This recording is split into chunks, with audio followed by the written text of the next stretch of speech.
Blog Talk Radio. Here at ACO Radio, American Communications Online, or any affiliated stations or websites are not responsible for what guest hosts or call-ins may say. All programming is intended for informational and entertainment purposes only.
This is TJ Morris, and you're listening to ACO Radio, and I am TJ Morris ET Radio, live on the air tonight with Dr. Bruce Cornett and Thomas Sinisi Hawksblood, and our Thomas Hawksblood Sinisi. I get it right in a minute. And we had set this up for our ACO Club tonight for those joining us, and if you'd like to join us, go to patreon.com/join/Teresa J. Morris, and you can choose what club you'd like to join. We're doing it that way these days for ACO, UFO, and our new one, ACIR. So welcome aboard. We appreciate all of you that have listened to us going on 8 years now, since June 2012. And I am doing my best to keep all our people in free social media out there, understanding the difference with Creative Commons license, and they've all got YouTubes and Facebook and Twitter and LinkedIn, and how all that works to help you if you are a sole author or an entrepreneur or a speaker, or you go to events and would like us to help you get the word out. So that's what we do. And Tommy Hawksblood's been with me since the inception, the very first one for our ACO Ascension Center organization, and was a director for many years with my husband and myself and Janet Carolison and Dr. Alexander Sasha Lesson. And in 2020, we invited, I need to mention Ken R. Johnston and Thomas I'll remember here in a minute. Thomas R. Becker. And Thomas R. Becker is our GM for ACO Radio, meaning American Communications Online, and he started a department called Allied Command Internet Radio with me and others, and we're going to run this as the ACO Association, articles and bylaws. So got all that red tape out of the way, so let me get on. I need to call someone because we don't usually do him on Friday night, and that is Jan Aldrich, our ufologist with UFO Association. But I've got to look up his phone number. And then Ronnie Dawson called in on our Tuesday show. We have a 3 to 5 Tuesday show. And I guess he'll show up tonight because they said they would, but I didn't send him anything. So Bruce Cornett has volunteered, thank God, to help me tonight. And then Tommy's going to go back into his spiritual world on Wednesdays with me, and he does a show Tuesday for UFO Association, Tina and Russ Kellett in the UK. And he's been doing live shows, but we're going to let him and Bruce get on here. But let me get Bruce on here to introduce himself, and then we'll get Tommy. Dr. Bruce Cornett, is that you? Yes, can you hear me? Yes, good. Hello? We're live and on the air. Yes, can you hear me? Yes, I can. Good. Okay, well, we're live and on the air, and this is our first recording tonight with you, and I will be able to call in Dr. Jan Aldrich later, but tell everybody who you are, and then I'm going to let Tommy, so we'll just get the introductions out of the way first. So go ahead and introduce yourself if you don't mind. Okay. I have about 12, 13 years of college education, 3 degrees in biology, geology, paleobotany, and palynology. And I've worked in the oil industry for about 11 years or more. And I've also worked at Lamont Doherty Earth Observatory, a division of Columbia University, drilling and analyzing rock cores from the Newark Basin in New Jersey between 1990 and 1993. And it was in that period of time that I was introduced to the TV show called Intruders, and I was rather surprised to find that this subject about alien abductions was on prime television, because being a scientist and working at an institution, we rarely ever discussed aliens or UFOs, etc. And I went to the bookstore and got a copy of the book Intruders by Bud Hopkins and John Mack, and the book manager suggested that I also get another book called Silent Invasion by Ellen Crystal. I was shocked when I read that book that it was about the area I lived in at the time in Middletown, New York, and her area, fieldwork area, extended from Middletown all the way up to Pine Bush, New York. And I got in contact with her, and she invited me out into the field with her, and I was shocked by what I saw. The first couple times I went out into the field with her, I saw things flying around at night that I could not explain, and nobody had ever prepared me for this. As a consequence, I decided to do a detailed scientific investigation into this phenomenon, taking photographs, time exposures, and video of these craft that were flying around and disappearing into neighboring farm fields and coming up above tree rows and flying over us. This was not an airport. It wasn't anywhere near an airport. And these craft seemed to defy gravity and could stop, hover, and accelerate to incredible speeds.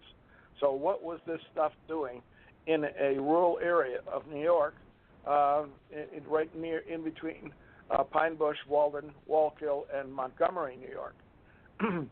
As a consequence, I started a 24-square-mile magnetic survey with a proton magnetometer in order to test Ellen Crystal's theory in her book that there's an underground alien base. And it took me about 3 years to complete.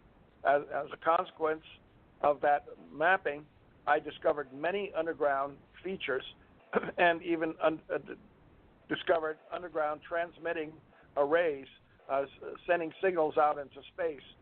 Who would ever believe that? Nor would anybody believe that there are nuclear-powered ancient ships, alien probes, embedded in rock in the basin that had landed on Earth hundreds of millions of years ago. And I discovered those as well. And I'm going to be giving talks at the UFO Mega Conference in Laughlin in February, in less than a month from now, and it'll be based on the information in my book, Unconventional Aerial Phenomena, in the Hudson and Wallkill River Valley of New York. So that's why I'm involved in this at this particular time.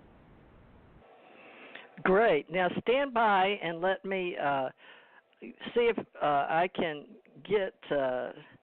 I'm going to see if I can get Jan on here, and then ask him to hold on while we get Tommy on here.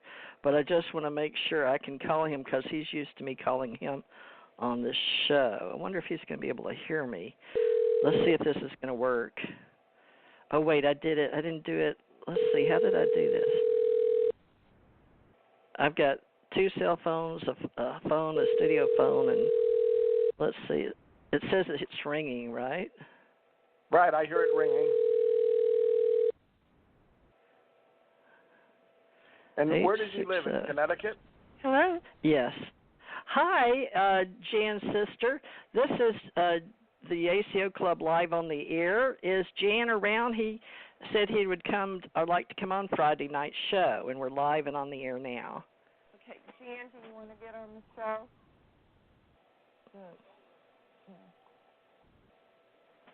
Okay, he's coming. It might take him a second or two. Okay. Well, great. I didn't know if he remembered, or we talked about it Wednesday on the day show to help us start tonight's club with Dr. Cornett and other people. Okay. Hold. That'll be. Yeah, he's coming on his way. He may have slipped his mind. It's Susan, right? Yes, it is. Thank you, Susan. You do as much radio just about as he does. Well, we'll have to get you to come on and talk about one of your groups. Okay. Yeah. Are you ready? Yes. All right. Hi, Jan. This is Bruce Cornett talking. How do you do? Fine. Are you in Connecticut? Yes, I am. What part of Connecticut? Northeast. Northeast, up near Storrs, Connecticut, University of Connecticut? Close to the Rhode Island border. Oh, much even closer to that, huh? Because I grew up in West Hartford, Connecticut, and went to UConn. Yeah, I mean Canterbury, Connecticut. Oh, okay.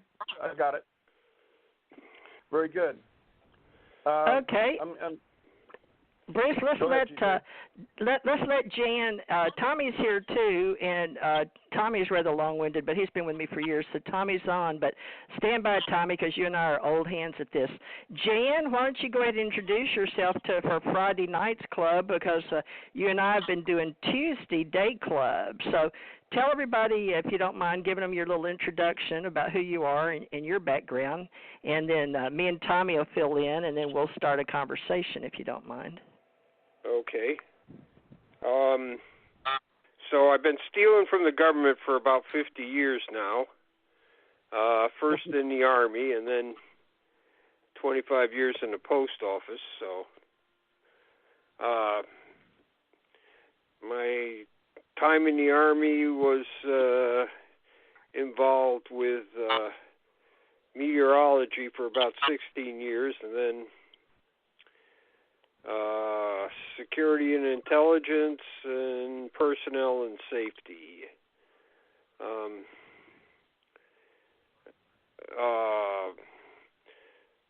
Since I was in junior high, which is back in the about 56, that's when I got an inkling about what UFOs were about that time, because I saw ball lightning. Investigating ball lightning led me to UFOs, and so almost 60 years later, I've completed about 60 years of collecting information and trying to sort it out in various ways. One of the things I did when I left the Army, I started what was called Project 1947. It's an investigation into the early days of UFOs from the turn of the century up to about 1965. And that continues to this day. We've had help from over 300 people around the world collecting various accounts and exchanging information.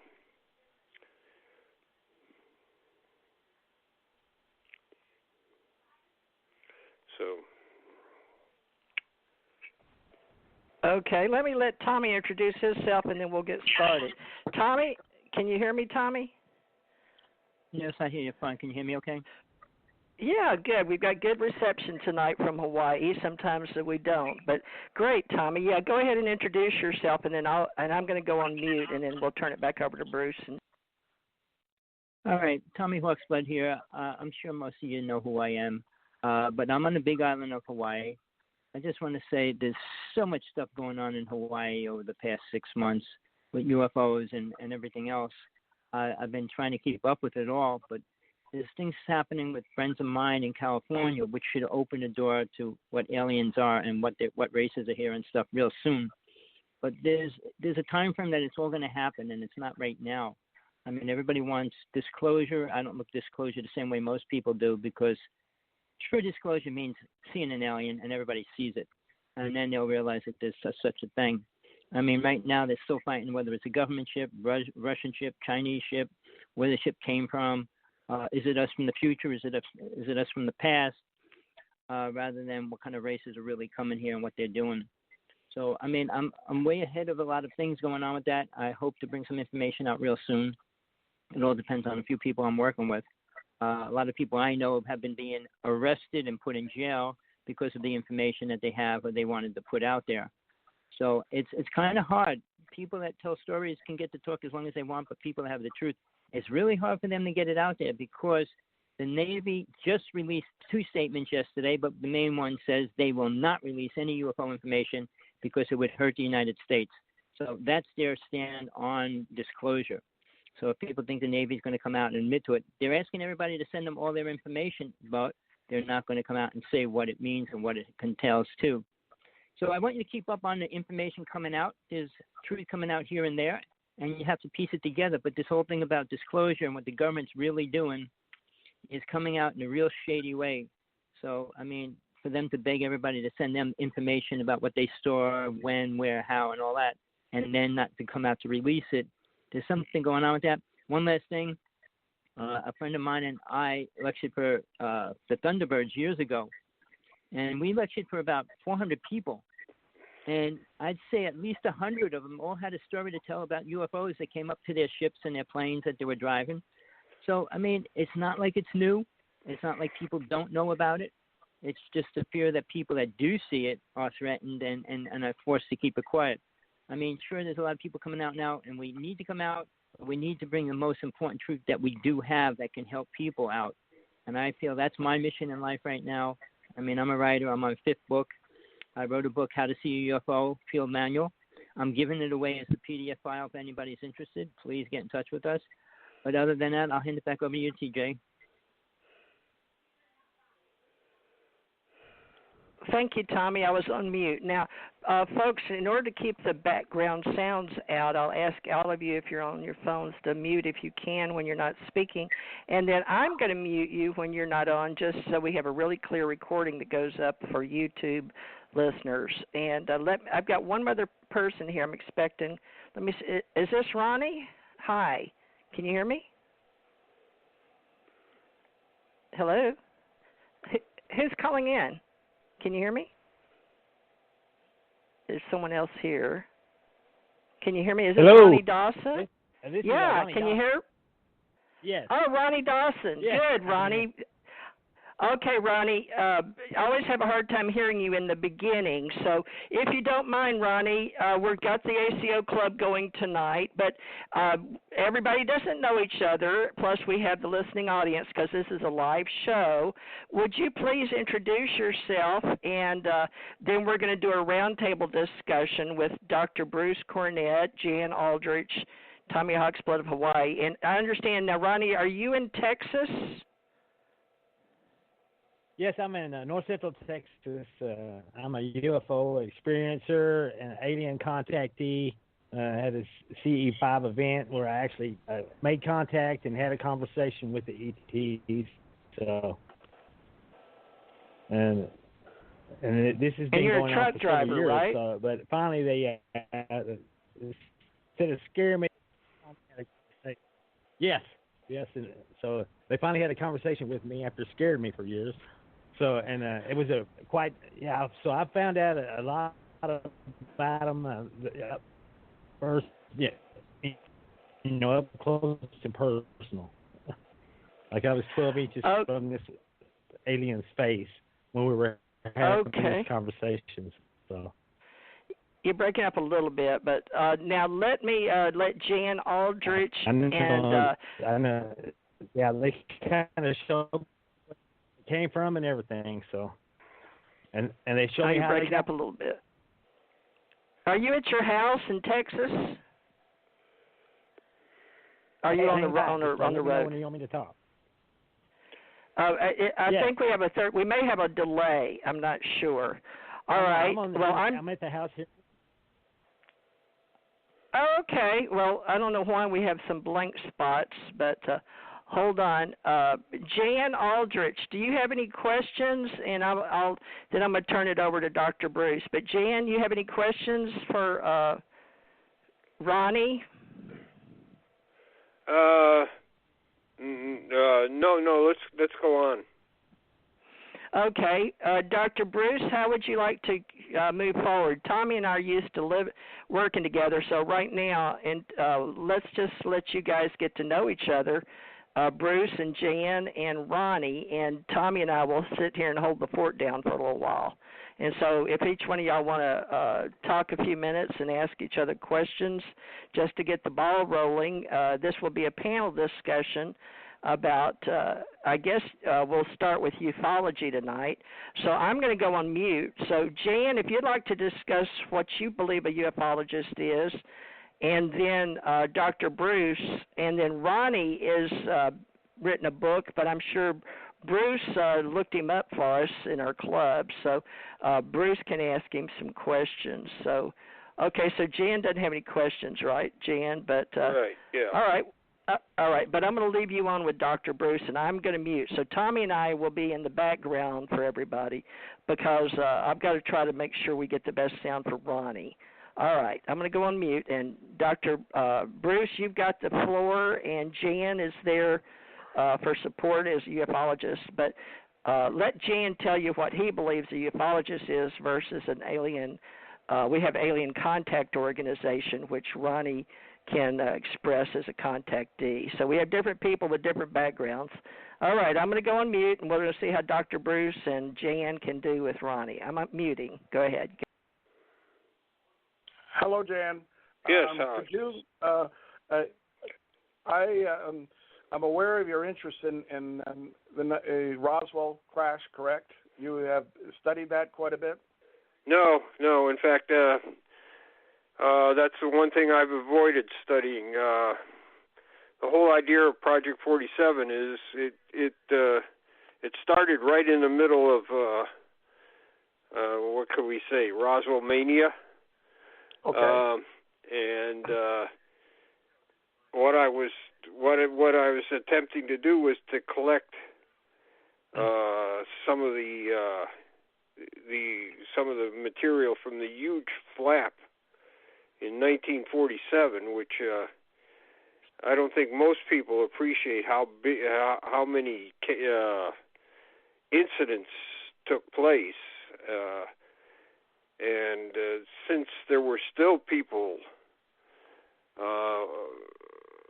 alive that had experienced them, it was possible to collect some first-hand accounts, but mostly it was newspapers and what had ever been collected before. The flap was a huge number of various incidents that demonstrated that UFOs don't evolve. In 1947, almost everything that we associate with UFOs was there, except maybe abductions. But I think there were such things that they were just in the background. But car stallings, people being physically injured, physical events which left traces,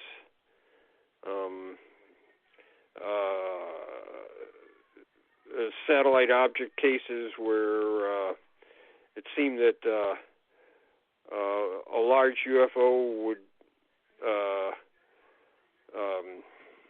release smaller objects, which is really kind of a real unusual phenomenon. It's kind of rare, but in 1947 it wasn't. It's almost like the French wave. A lot of these types of cases, even starting before Arnold in the early spring. So there is no evolution in ufology. Everything was encountered in the very early days there, and I know I have one skeptic that keeps writing me and telling me, no, I'm wrong. It's a plastic phenomena. It changes over the years, and I keep telling him, no, you just have to look at the early days, and you find out that that's not true. It's been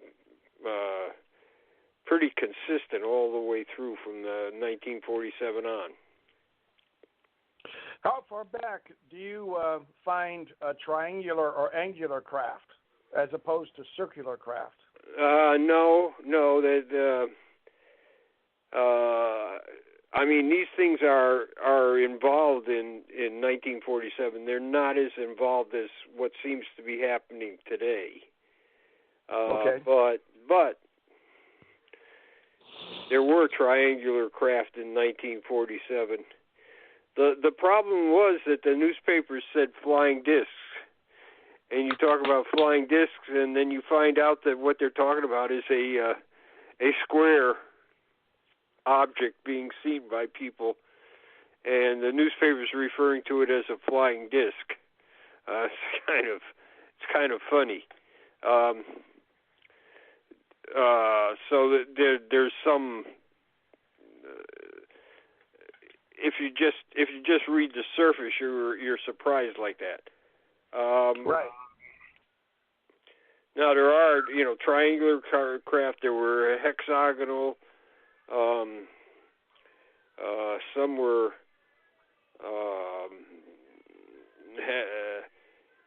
lens shaped. Then some were say cup shape or egg shape, egg shape, elliptical. All these things occurred, and then there's some rarer things. But like I said, it's pretty much you can find anything that was in like 1957 in 1947 or 1967 or 1977 and so on and so on. Back in 47. This involved screening about 4,000 newspapers in North America, and then about another 400 or 500 overseas. The North American newspapers at the time in 1947, there were 11,000 of them in North America. So haven't even completed a majority of newspapers available at that time. I took an interest in looked at newspapers in different counties in the Northeast, and saw quite a few articles about sightings. So I agree that there was a tremendous number of reports being published on at that time.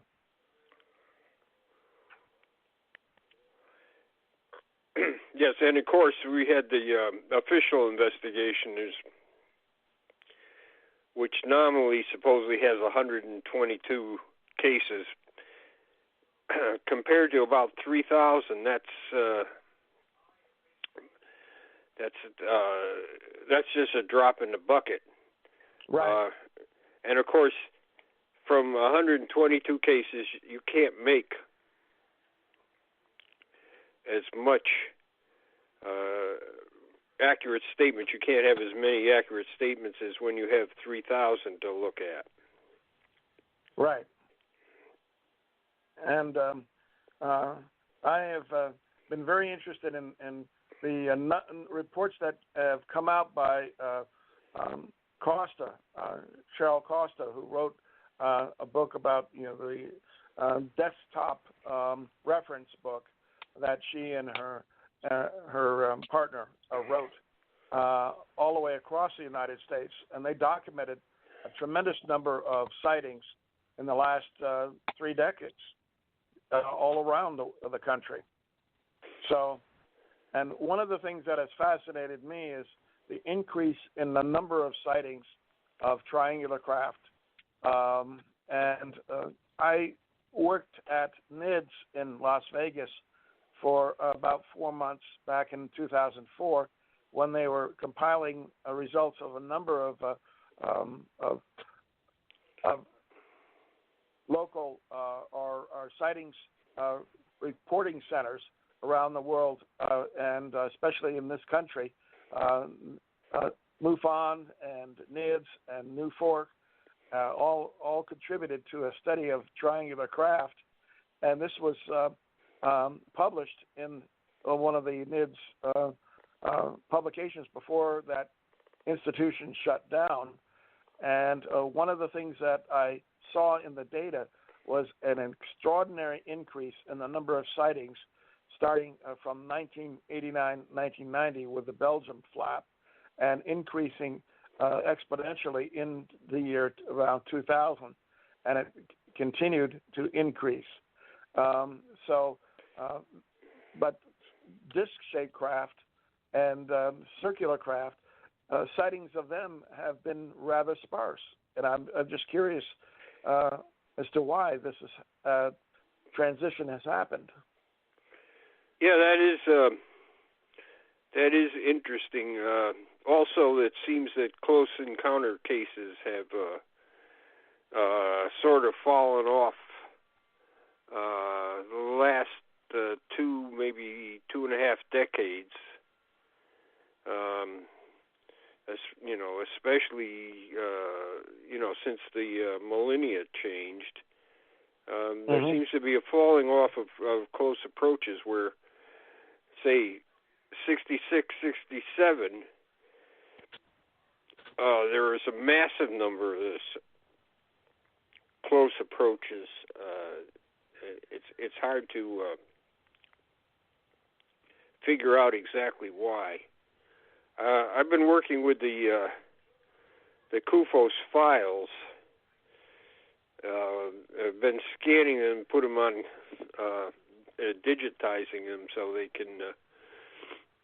We can carry around our filing cabinets on a thumb drive, so we have portability of a large amount of data, and this has led to certain things, just like the fall off of close encounters, more triangular shaped objects.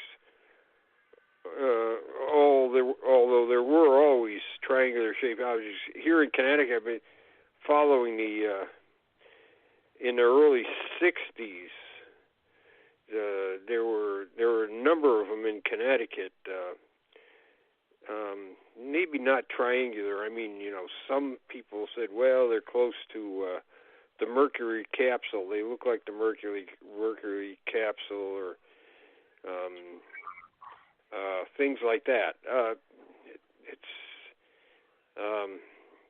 all of this stuff is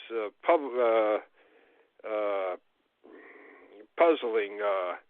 It's like Amy Michelle said. There are no laws of ufology.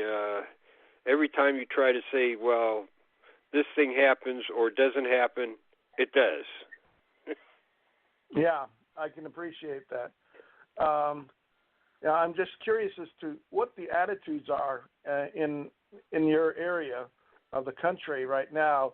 Do you talk very much with other people about this subject? Yes, but since my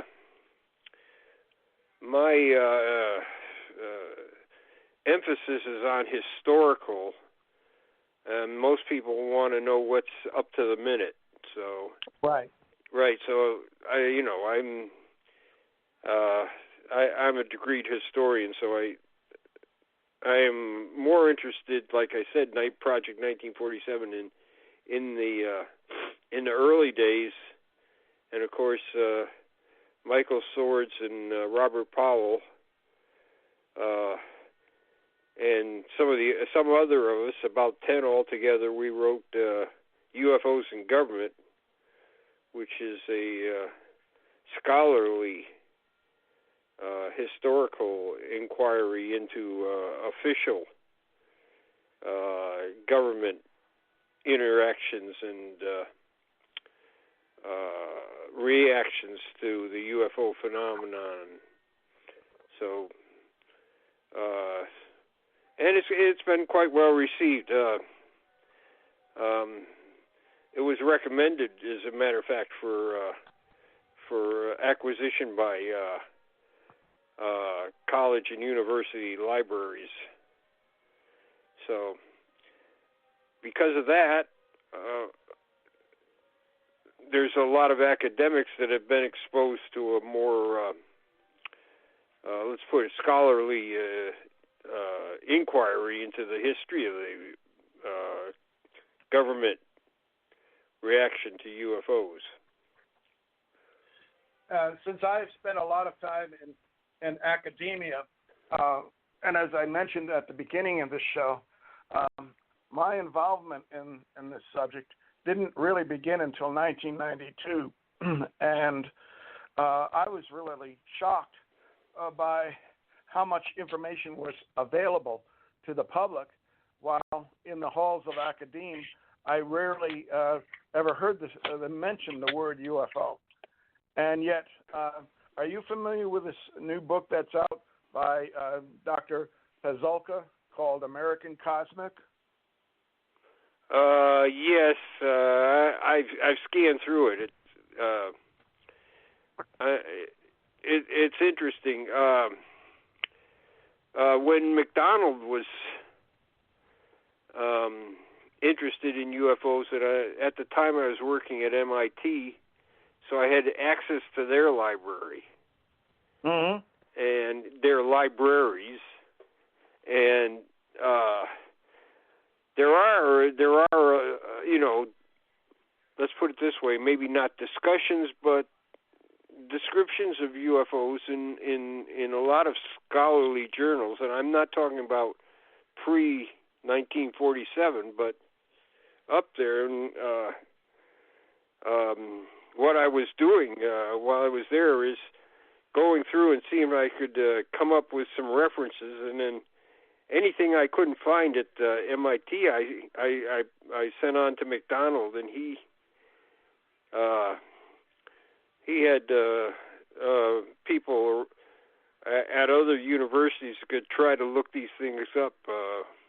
I remember we had two stubborn ones that were hard to find, one in Italy and one in the Netherlands, and they were both from 1954. And, I don't know if he ever found them, but it is interesting, and there just seem to be more or less hidden. I mean, the interest didn't appear to be. There didn't appear to be a lot of interest in academia. But the reason I brought up Pazolka's book is that what she describes is almost an awakening within her university and other universities, and more people interested in the subject and talking about it, even though it might fall under Alan Hynek's Invisible College category, where there's not as much of a stigma anymore about talking about this subject. Right. The University of New Mexico wants to acquire. In fact, they told me they're not afraid of a lot of data, which we have a lot of data. Like Hynek said, we have an embarrassment of riches. We have so much data. So they've been saying, the amount of data doesn't scare us. We're starting a huge archives down here, and we can absorb huge amounts of UFO data. So they've indicated the head, like the dean and president have indicated they want to acquire this anything they can for their new archives. So that's hopeful. That's hopeful because a lot of UFO collections end up when the person dies, they end up in the dump. Yeah, I've heard about that. That's really sad. I know that a number of people in the field who are actively pursuing acquisition of books and data for their files in order to preserve them. What university in New Mexico is dealing with this archive? It is the University of New Mexico. Okay. All right. So,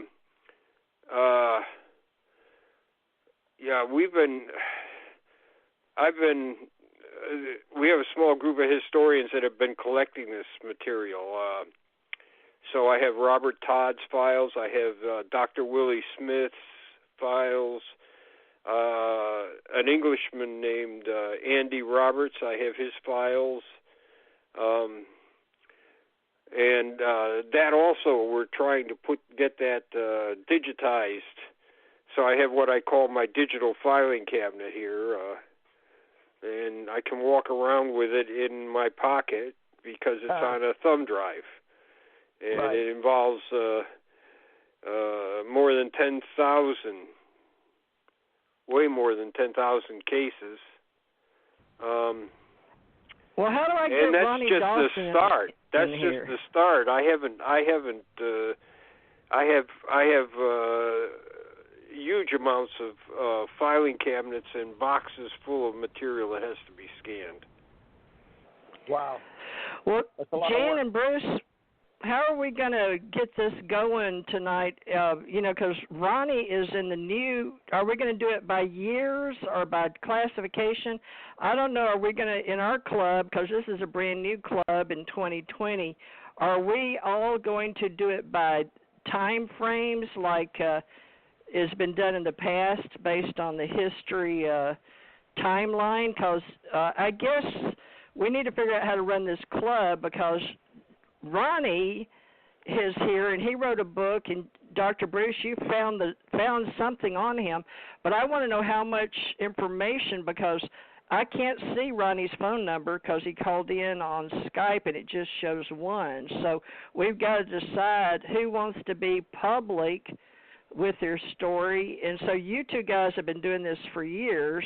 I was an investigator, but everything I kept was confidential or for eyes only or need-to-know bases or in the government. So Tommy's been helping interview people with Tina on Tuesdays with the UFO Association we set up last year in the UK. And, of course, he's been helping me with since 2012 just on various topics, and paranormal and spiritual.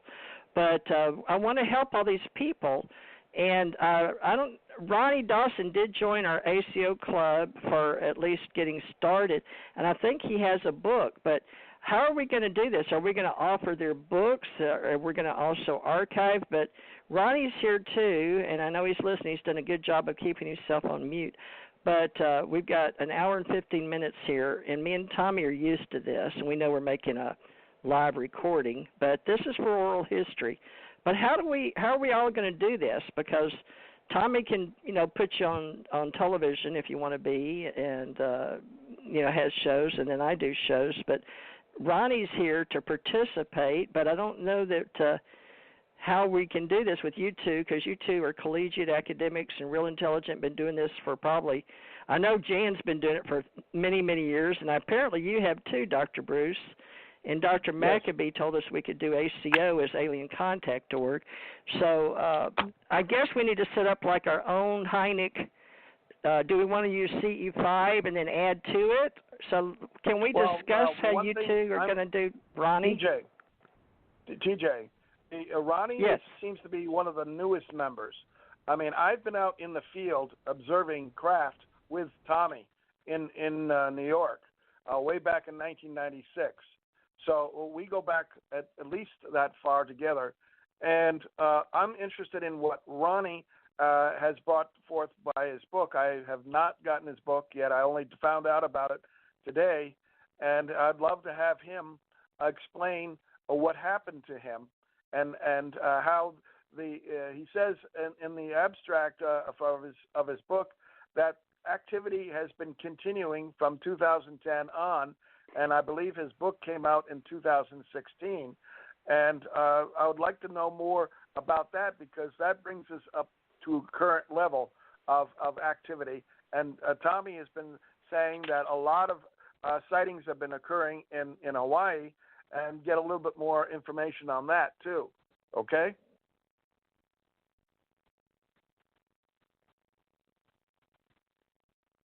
Hello? Sounds good. Can you guys hear me? Yeah, I can hear you now. Ronnie? Okay, yeah. Is that you? I dumped my Wi-Fi, and I'm going through my cell phone now, hoping to get a better signal. Yeah, this is Ronnie Dawson. Yes, Ronnie. I would love to hear more about your story, about your book, and might help improve your sales.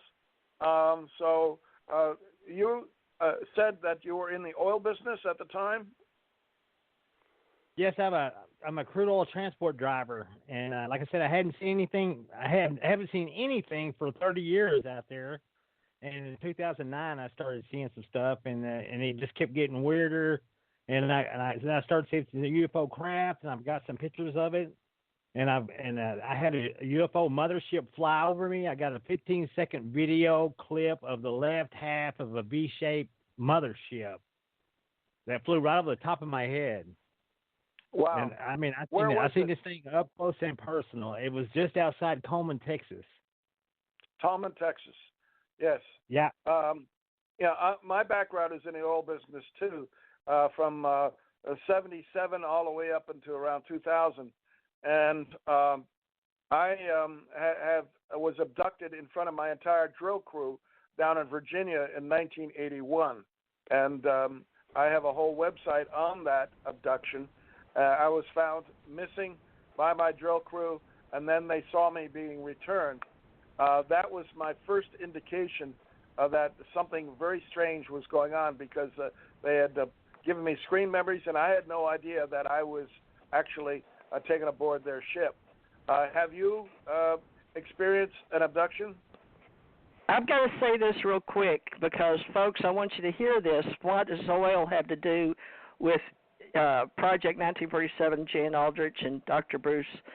But I just found out recently on Jan's show on Tuesdays that I was talking about in Oklahoma, and these ETs were talking to each other, and it was on an oil site. So I'm starting to wonder about this oil stuff, but I'm going to go back on mute. But Tommy, you're being really good because Tommy and I can talk for 2 hours easy. But just occasionally let Tommy make a comment, Bruce. But I'm going to go back on mute. But there's something about ESP and me in Oklahoma and oil, just like with you guys. But my story can come way later. So I'm going to go back on mute. Okay. Okay, Ronnie. Did you hear my question? Yeah. Have you been abducted? I have the way it was an abduction, but it was a non-typical abduction. What they did, they grabbed my living spirit or essence or whatever, life essence or whatever it is, and they pulled me out of my sleeping body for a conversation. And my wife walked through the bedroom several times during this conversation, and I asked them show me how they got here, because I'd always heard if you ever get a chance to talk to them, ask them how they got here. And I asked them how they got here, and I asked them if they could show me. And they instructed me to walk through the wall. And when I did, I fell into outer space right off of one of their planets in a solar system, God only knows where. And you could see it was close to a galactic center because I could see a black hole with all the stars being sucked into it in their sky. And their sky looks a lot like ours. Their planet looked smaller than ours. It had a quick rotation. Had 3 major continents, thin oceans. I mean, I was in outer space looking at this thing, and when I look back at where I came from, it was a black box. It's the same. You've seen the U.S. military jet that filmed the gun camera filmed the black box flying by it. I've been in one of those. That's a Stargate. That's what the ET uses to get here. And they said, and not only is it a Stargate, it's a biocontainment mechanism. It keeps from contaminating our world and our world from contaminating theirs. And that's what they told me. And you see it fly right by the jet. I think it's off the coast of Florida. The jet filmed it, and I was like, yeah, I know exactly what that is, man. Yeah. But I'm surprised the government's never asked me about it, And I heard you guys talking earlier. The thing is, after I seen the big UFO and I've got the footage, I contacted several universities. Nobody's interested. I contacted every media. I contacted CNN. I contacted TNT. I contacted Fox News. Nobody wanted to cover my story. Nobody even got back with me. So back in the 40s, if you reported something like that, yeah, it would be a major story. But now I reported my UFO site, and they never even give me the courtesy call back. And that's the reason you don't hear a lot of this. You don't hear a lot of the new encounters like mine. You hear the old ones because back then it was different. Newsmen back then were interested in stuff like that. Newsmen would take the time to cover it. And newsmen back then had a lot more credibility than the guys do now. Back then, if you didn't report the truth, man, you'd be fired. You'd be run out on a rail, So, I believe what the guys were writing back then, and Roswell, they're taking people out there right now. I'm going out to Roswell this year. I'll be at the Roswell UFO Festival. I was there 2 years ago, and there's an impact crater out there. And, and everybody's sitting there thinking, well, think about how fast that weather balloon was going when it hit the ground to make an impact crater. It wasn't a weather balloon, It's quite obvious. You said a black box. Could you explain that to the audience a little bit better, what you mean? Was it a rectangular black box that was levitating in the air? It was when they had me, they had put the thing over my bedroom of my house. They pulled me out of my sleeping body for a conversation. And then during the conversation, I asked them if they could show me where they came from, how they got here. And they instructed me to walk through the wall because you could move through physical matter there. It's like you had a little mass, but you didn't have a whole lot of mass. You could sit on a bed and feel the softness of the bed, or you could walk through the bed like you're wading through a pond of water. And they showed me that we're safe from biological contamination here. We're safe from physical harm, and this is where the people of our world will eventually meet the people of their world who are demanding them to have a conversation with us. So is this in your spiritual lessons? Would you call it that? No, I am not a spiritual person. I am not a person who meditates. I do not astro travel. When you were when you're out of your body, what would you call that? When you're out of your body, what physical or non-physical form were you involved in? I looked. I had two hands. I had two arms. I mean, I looked at my hand and I could see my hand, and I couldn't see through my hand like I was in a ghost state or nothing like that. I mean, I looked very physical, and I could feel softness, and I did not feel hot or cold. I felt perfectly comfortable. I didn't need to pee or I didn't feel hunger. I felt perfectly good. I mean, I felt good, and I looked at the people I talked to, the aliens that I talked to, and I could see their characteristics, and one of them was holding hands. This leopard woman was holding hands with me, and I looked, and her hand felt weird. And at one point, I remembered, if this is a dream, I want to look, if this is a dream. They said, look, see if you won't have detail if it's a dream. So I looked at her hand, and I could see that she had pads on her hand, like a cat has on its foot, even in between her digits. But she had 4 fingers and a thumb, just like mine, but between the digits of her fingers, there was small pads like on a cat's foot. Very odd. Could you see your physical body in the bed? Yes, I see. My body was still laying in the bed, and actually, when they pulled me out of it, I was like buried in my bed up to my knees, and I kind of freaked out because I looked down and I seen the bed, and I didn't see the bottom of my legs, and I kind of freaked out like, oh my God, my legs are gone. The bottom of my legs are gone, and they waded me out of the bed like wading out of a pond of water. They said, "You're all right." And then they showed me that we can move through physical matter here. They started apologizing for disrupting my rest and all this stuff. And they just needed to have a conversation. And the gist of the conversation was how to tell the people of our world about that the people of their world have been watching us and want to meet us, and how to go about doing that. What name? Do they go by a name? Do they call themselves something? No, they never. Not at any point did they ever tell me this one's name is whatever, and they didn't tell me the name of the worlds. They didn't use names. One of them was a genealogist that was with her. There was 2 different species of aliens. They weren't the same species of aliens. They certainly weren't gray aliens. There was one that was tall. She had like blue skin, real short black hair. She had this ruby thing glued to her right cheek. She had like a diamond glued to the center of her forehead, and she had a tattoo on her left cheek. And the other one looked like you could see she had big hair, and you could see the tips of her cat ears sticking through it. And she looked like a woman. 2 legs, 2 arms, just like a woman, not a good-looking woman. And then when you look at her face, her eyes are human, but then her nose turns into a cat's nose. And she even had whiskers on her upper lips like a cat. So the tip of her mouth turned into like a cat's mouth. They talked with her. They talked English with their mouths. And because of the one that had the cat's mouth, she had a hard time making certain syllables when she spoke.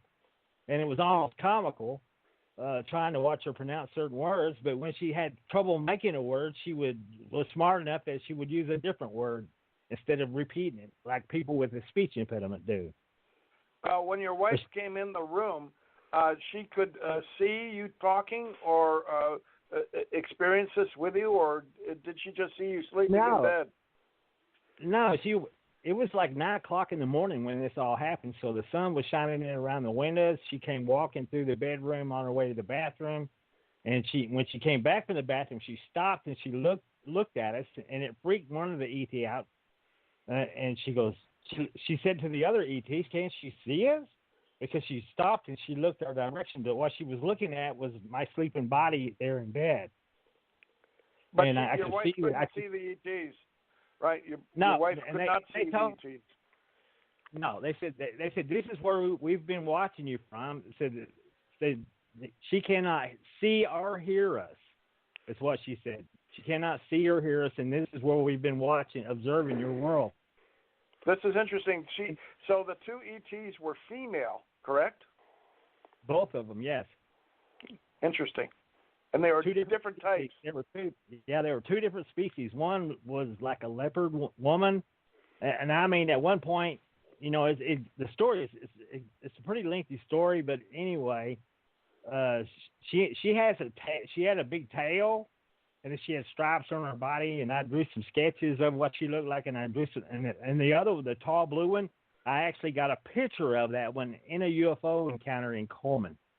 The disc approached me, and I went into hiding, and from my hiding spot, I leaned around this oil field separator, and I took a picture of the craft with the compartment underneath it lit up on the inside, and this is the same ET that is standing in the opening. And I took the picture like back in 2011, and I actually met her in August of 2017. So this is the same one, the tall blue one. And I think she's probably the pilot of the craft. Wow. And that is fascinating. I've never heard a story quite like this. But then I've also known I've had quite a few encounters myself with different types, but not like that. We tend to give them names like the Greys and the Tans and things like this, the reptilians, but that's not what they call themselves. Yeah. I mean, I know the cat woman. What do they call them? I've heard some. What do they call the cat people? It's gosh, I can't think of it right offhand. But they have a term they use for the cat people. But she never said that this is what they're called, and they never use names when they were speaking to one another. She said she called her my associate. She called her a geneticist at one point. But, I mean, she never called her a name. I never heard her call each other a name. And she never told me the name of their... That's the same, I guess, point or fact with the ones we worked with. They never honestly told us their real names or where they really were from. So I haven't written the reality book yet because it sounds wacko, to be honest, Ronnie, because you mentioned these things that we're not used to hearing. We may have seen pictures in the ancient history. I've seen those cat people, but I didn't believe it. But then I heard about the tombs and how they used to do people and stuff. So it is a way to go and look in history, but at the same time, it's so hard to believe it. That's why it's so hard for me to write a book. But when I hear the same thing happening in the conversations, like Dr. Bruce said, in today's people bringing it up, it's easier for us, but we've got to figure out how to not be biased and automatically say, oh, BS, because even for me, and I've had experience in and out of uniform, but it's hard for me to hear this, and I'm recording it. I'm paying to do this stuff, so the live recording, folks, but that's why I've got this club with Jan Aldrich, Dr. Bruce Maccabee, Tommy Hawksblood, and now Ronnie Dawson. We're all in a club to do this, and we've just hit the hour mark, so this is a good time to pitch it. So if you guys want to do this again and you guys don't mind, we'll try to keep it to maybe Jan, Bruce, Tommy and I can run the boards, meaning we can help produce shows for you guys. But when we invite somebody like Jan that's been doing this for quite a few hours on his own books, and Wednesday and he agreed to talk to Ronnie Dawson tonight, Friday, and Ronnie agreed. We weren't sure they were going to show up, so I asked Dr. Bruce to show up and sort of help run it, and then Tommy just happened to call today, and he's going to start doing Wednesday again for a spiritual topic. But Tommy is also involved in this. Whoops.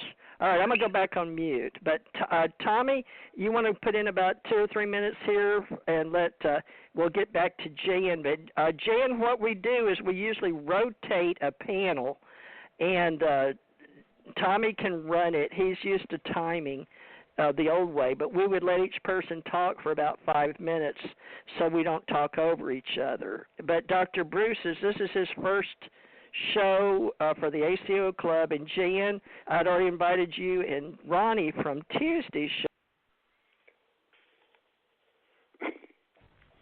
I was going to say, and I cut myself off, that I was hoping we could learn to work together with the ancient and the history that Jan does, and Bruce is going to be speaking, so he goes to the events that me and Jan's done a few, and he's done some meetings, but he's also in these closed groups where they don't allow just anybody to come.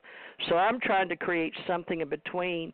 And Tommy and me for 8 years is to bring the different associations, clubs, groups together to meet each other. So, Ronnie, it's really hard to understand, but my brain's really trying to understand, but totally get that if you put it in a book and you're willing to say, this happened to me, and you author it. I've also got an author's club, so we can pull your book in here. But I don't know how we're going to do all this, Jan and Bruce, but you guys have been in it for years, so I'm hoping you guys will orchestrate with the new people. And, well, Dr. Bruce, bring Tommy in. I'm going to mute, but bring Tommy in for a minute. TJ, I just want to say something. This is in reference to Jan.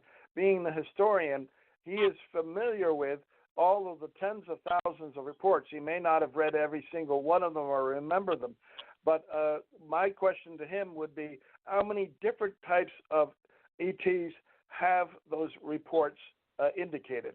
In other words, we hear from Linda Moulton Howe about how in government documents they've reported as many as 75 different types of ETs, and but there are others who say that there are thousands of different types that are visiting Earth, and yet where is the evidence for all of this? So I'm just curious as to whether or not Jan can fill us in on what he knows. Okay. Listen, the evidence is kind of ephemeral. We don't have any pictures of ETs that stand up.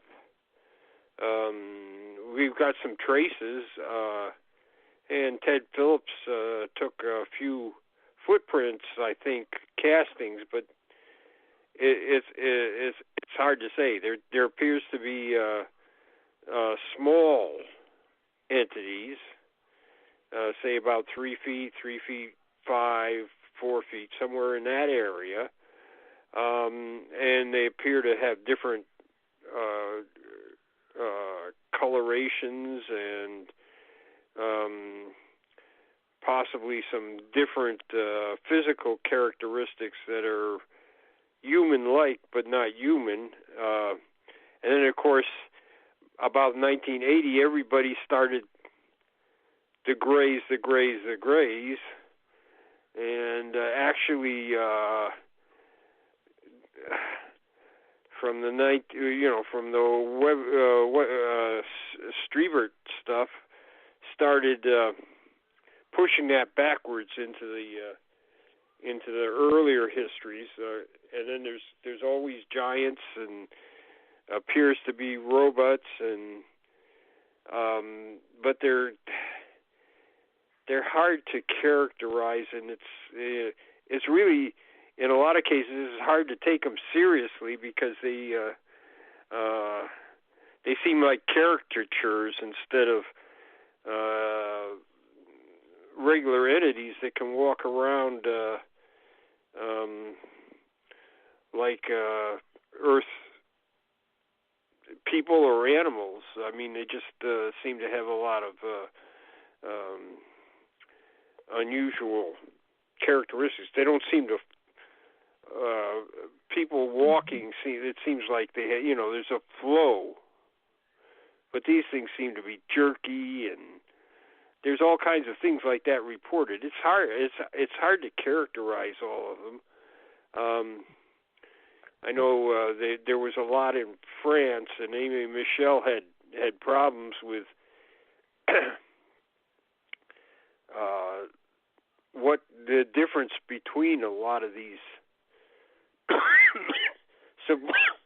supposed entities, and they just seem to be glimpsed for a very short time.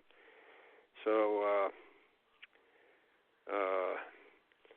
and then they had the Venezuelan stuff at the contemporary with the French wave in '54. That these things were bellicose and belligerent, beating people up and things, and they seemed to be almost naked when they were doing this. And then there's others that are enclosed in some kind of almost spacesuit. So it's hard to tell. And then there seems to be rather unusual caricatures of robots that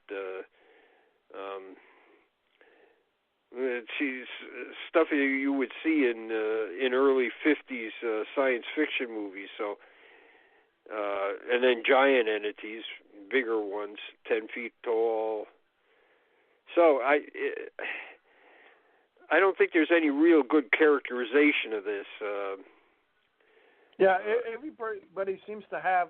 I mean, there are a lot of different reports of different types of entities. Are you familiar with Riley Martin? Have you ever heard of that name? No, I don't believe I have. He wrote a book called The Coming of Tan, The Coming of Tan, and it's about this group of ETs that he met with and lived with off planet in their huge spaceship, which was the size of a moon of Saturn.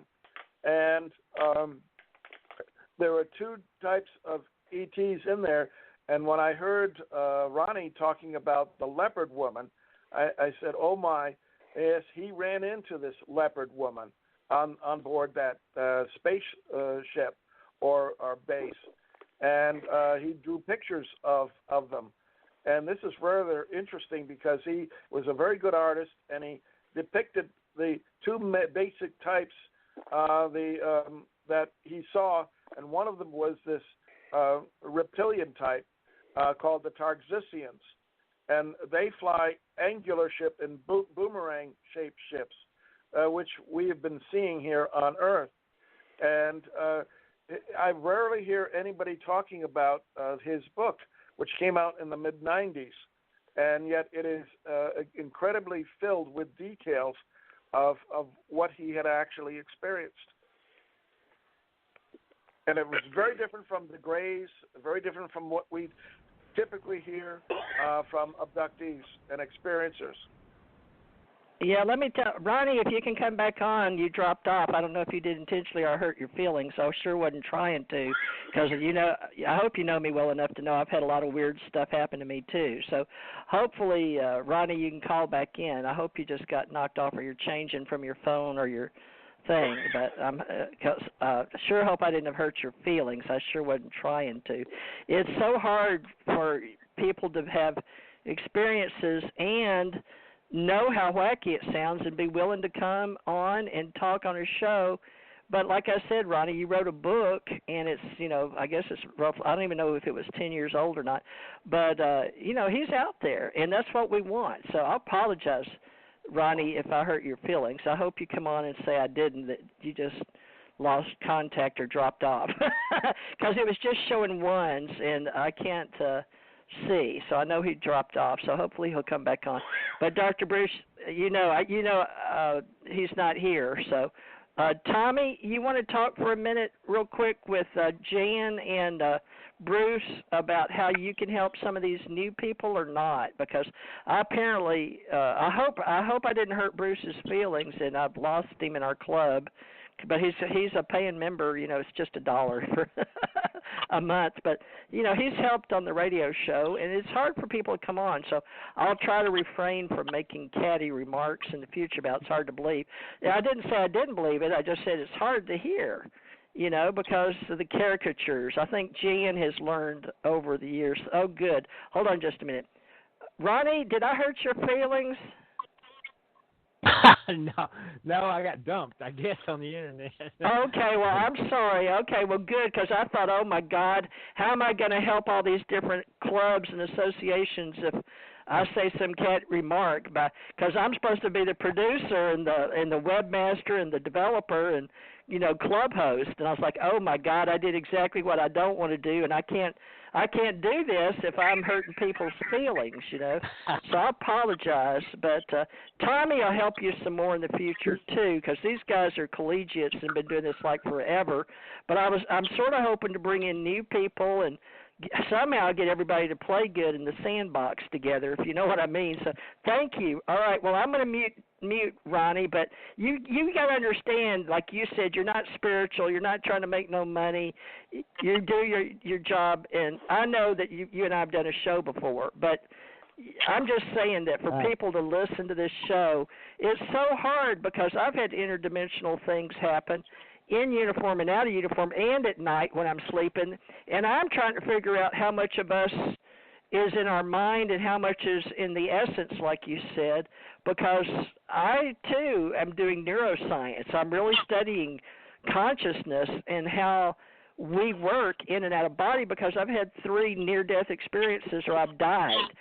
So there's a whole nother level of this, and I hope to bring it all full circle. It's going to take a lot more club hours than just tonight for everybody to meet each other, but at least we're getting started. So I apologize, Ronnie, but I'm gonna mute now. But all these are authors, folks. I have to admit, I'm a publisher. I have TJ Morris Publishing, and I do Lulu and Amazon. But all of these guys are in my life because they all are an author. If you want to know what have they got in common, well, we're all authors. So with that said, and Tommy can tell you, we'll get your books out there, but I build the pictures and the websites. But I'm going to get off here and go back on mute. Okay, I'm so glad, Ronnie, that I didn't bump you, and I thought you hung up on me. All right, so if that happens, folks, try to get back on. Yeah, very rural. Yeah, it's so rural. Very rural. Internet, Okay. It's something. Well, I thought.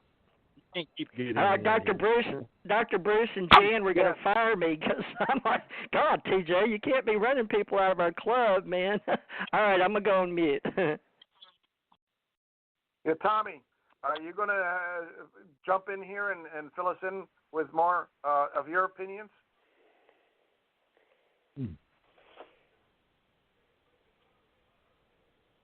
I guess he's off. I wonder if he's still connected now. No, can you hear me? You can't hear me? Hello? I can now. I can now. Oh, all right. Okay. So, yeah, I've been involved with this since I was 6 years old. It wasn't something that I wanted to do. But what happened, I was pulled into it at 6 in the hospital. My brother was having his tonsils out, and so was I. And the story starts in my life when a ship was coming to abduct my brother. And I kind of went to the window where the ship was and put my hands on the window, and then the ship shot right back out into space. So that's how it started. But then from then on, I kind of was being pulled into a lot of different directions at the same time, including working with the deity, working with different spirits and things like that.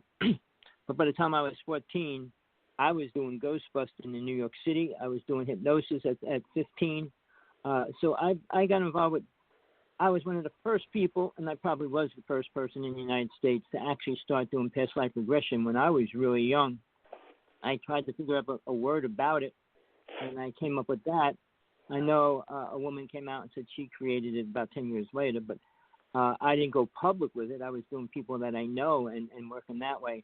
I never did anything I did to make money. I wrote my first book just to bring truth out. My second book was about truth, my truth, and then my third book was about truth. I use the word truth more than anything because I feel I have to put the truth out there. What I perceive, what I experience, and what I know as fact for myself. Sure, some people will not agree.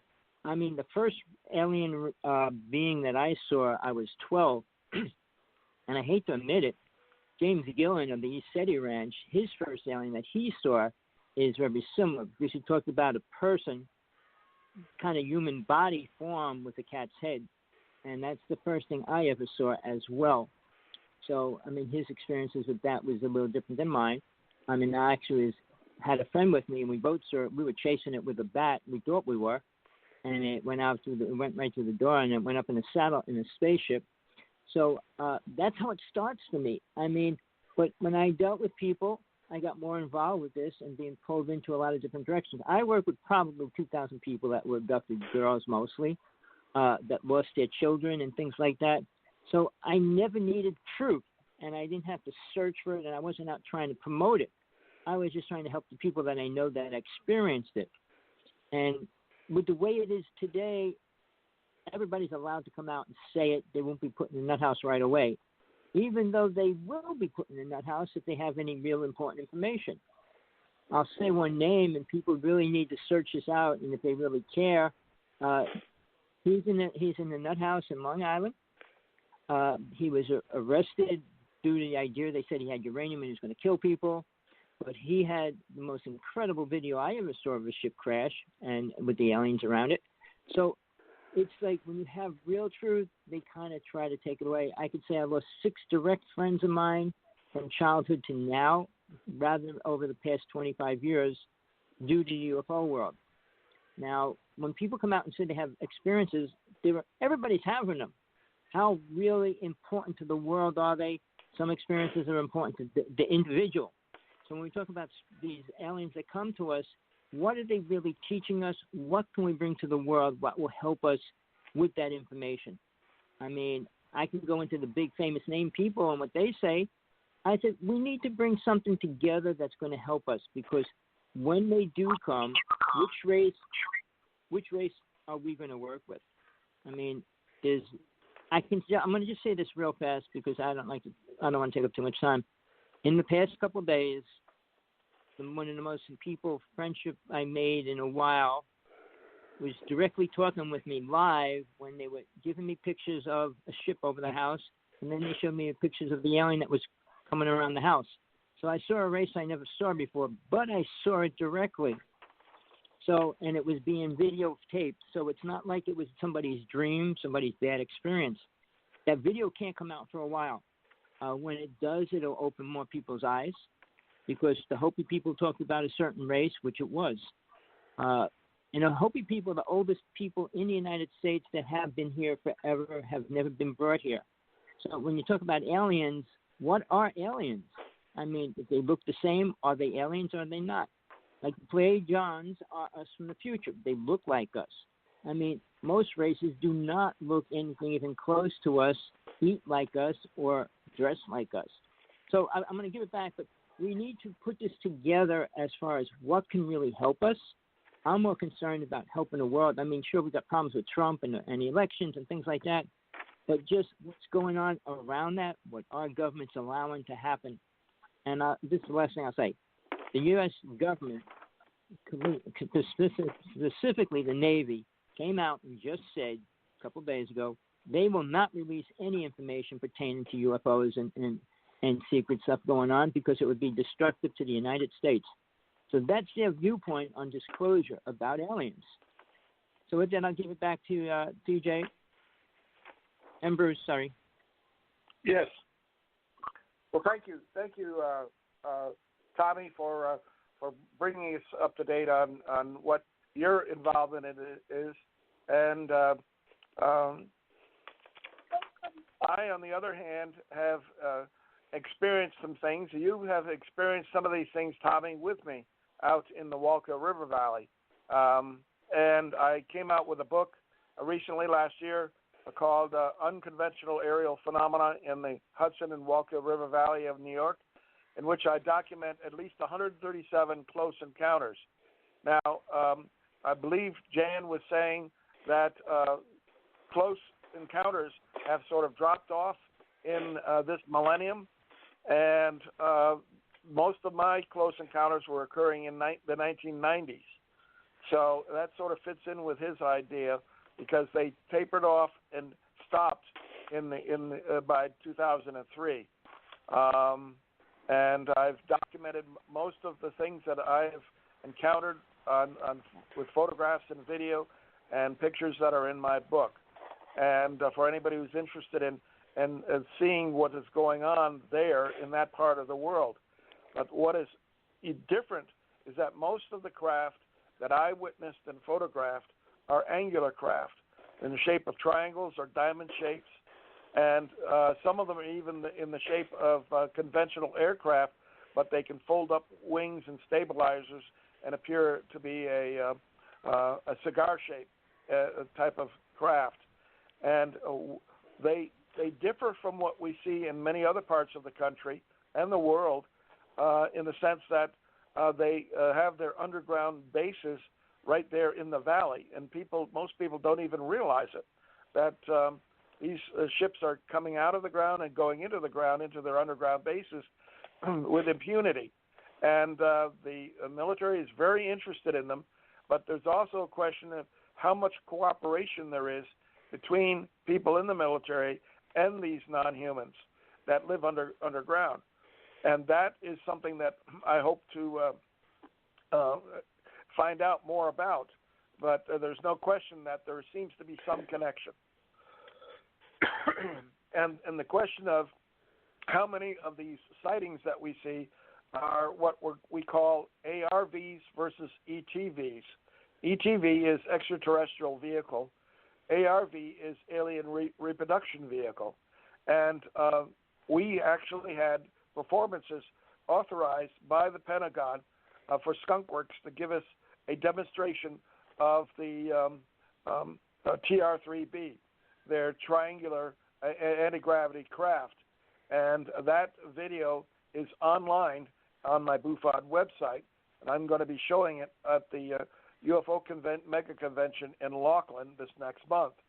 But most people wouldn't expect the government to reveal something of that magnitude before cameras, and yet that seems to be part of the way the disclosure is happening in drips and drabs over time.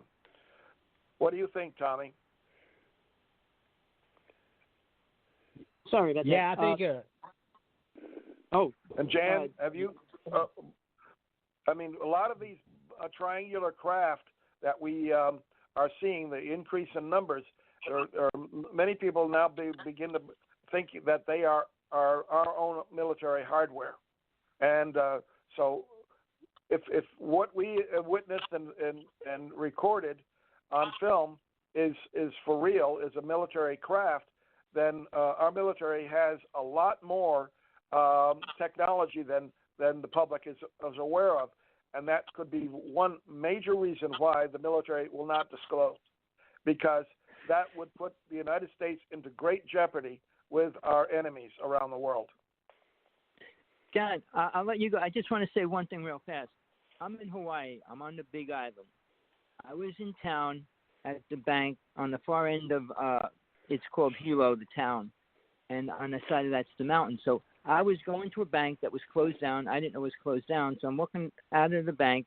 Around the side, this giant black triangle came out at 12 o'clock in the middle of the day. It came right out of the mountain. It was super large. I would say it was like a 747, but it was a black triangle. The only thing that was so bad, which I couldn't understand, it was the loudest thing I ever heard. It was blowing my eardrums out. And when I reached for my I had two different cameras on me, and I grabbed one of them. It was blank, and the other one was blank. But within 5 seconds, it was clearly gone. I mean, it was directly over my head, maybe 100 feet when it was above my head. But when I looked, it was gone out into space within like 4 to 5 seconds. So the technology of that ship was, and I'm sure it was, government, Hawaii government. And how fast it disappeared was amazing. But what I found out, most of the people in town didn't hear it. I mean, I was directly under it. But, yeah, I asked people in town, did you hear that? Did you hear what? Hear what? Hear what? I mean, Hilo's a really busy town, noisy and everything. But the noise almost blew my eardrums out. And like we know most of the things that we see and hear don't have any noise. But right. I just wanted to throw that in. Well, that's good, because I've when I was at NIDS, I had a report of a black triangle that was seen taking off from a naval base near San Diego, and it's as it took off, it had to stop immediately to allow MD-10 commercial airliner to pass it as on its way to landing at the San Diego airport, and then the witnesses saw it.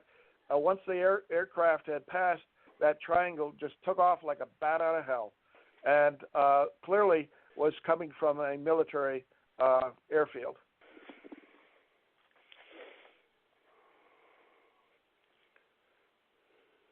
So we have this technology, and that is one of the reasons I think that the military cannot disclose too much. Otherwise, they're going to expose our own vulnerability to our enemies. Right. Hey, are you guys familiar with the Wilson leak? Did y'all hear anything on that? Yeah, I've heard about that. Yes, yeah, about the Space Force or the Solar Warden stuff. Yeah. It's a part of the government that's like it doesn't have any oversight on spending or anything, and they work just outside the government.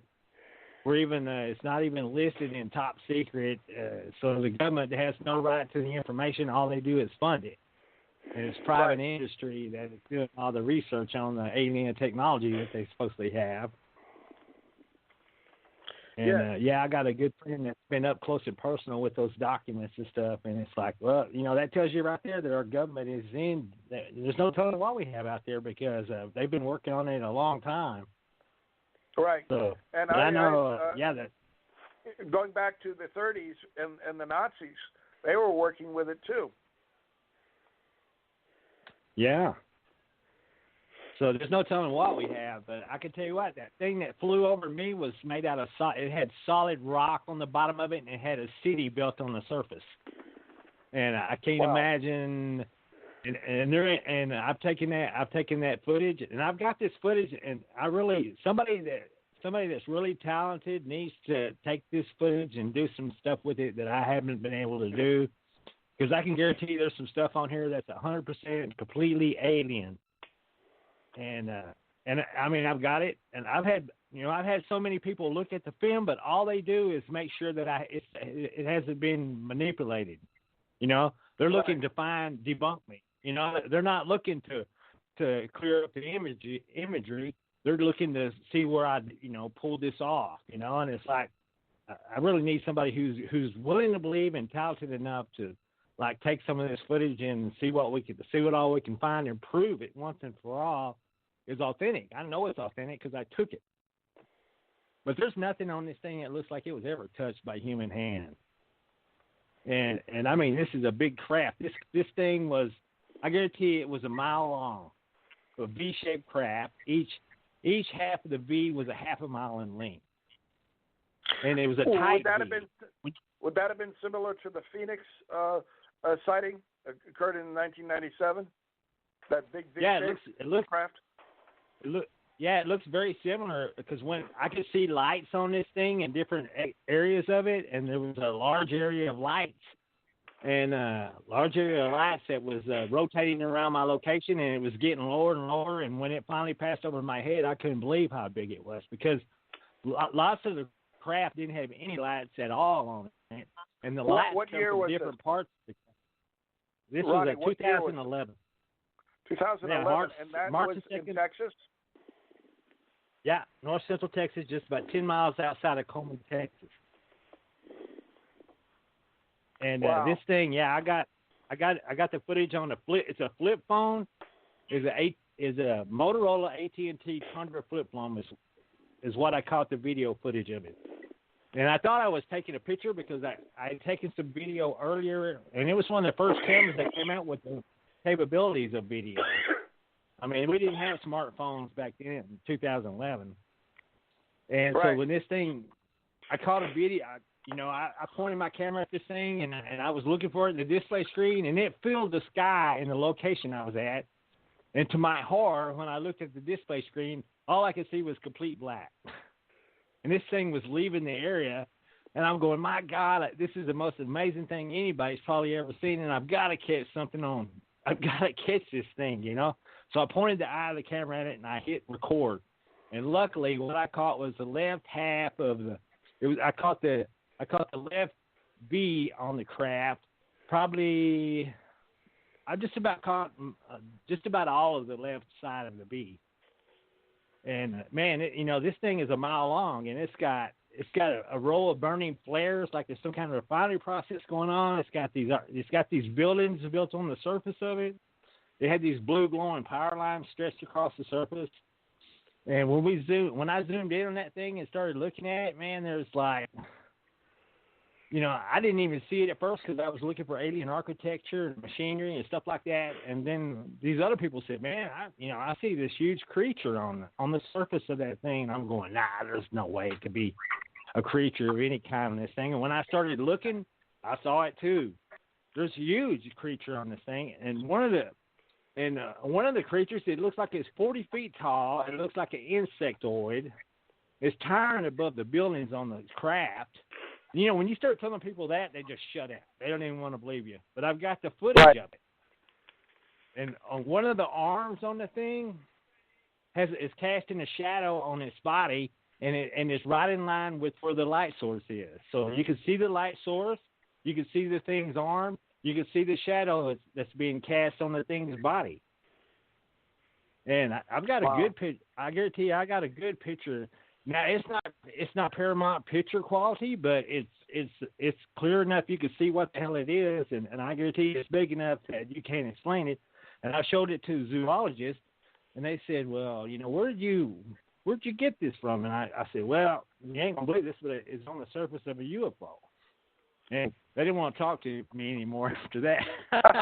At first they were going, yeah. They said, I know every creature on the planet, and I've never seen, because this thing, it looks like a praying mantis, but the arms come out of the back instead of out of the front. And he goes, yeah, that's, it looks like a praying mantis, but it's got arms that come out of its back. He said, I've never seen anything like this. Where did you get it? And I said, well, and once I told him where I got it, he didn't want to talk to me anymore after that. And that's the way they are, sadly. Yeah, this subject is one way to end a conversation. So yeah. For those who don't want to believe in what we are seeing. But I've got some footage of some ETs, and I mean I've got some pretty good footage of some ETs,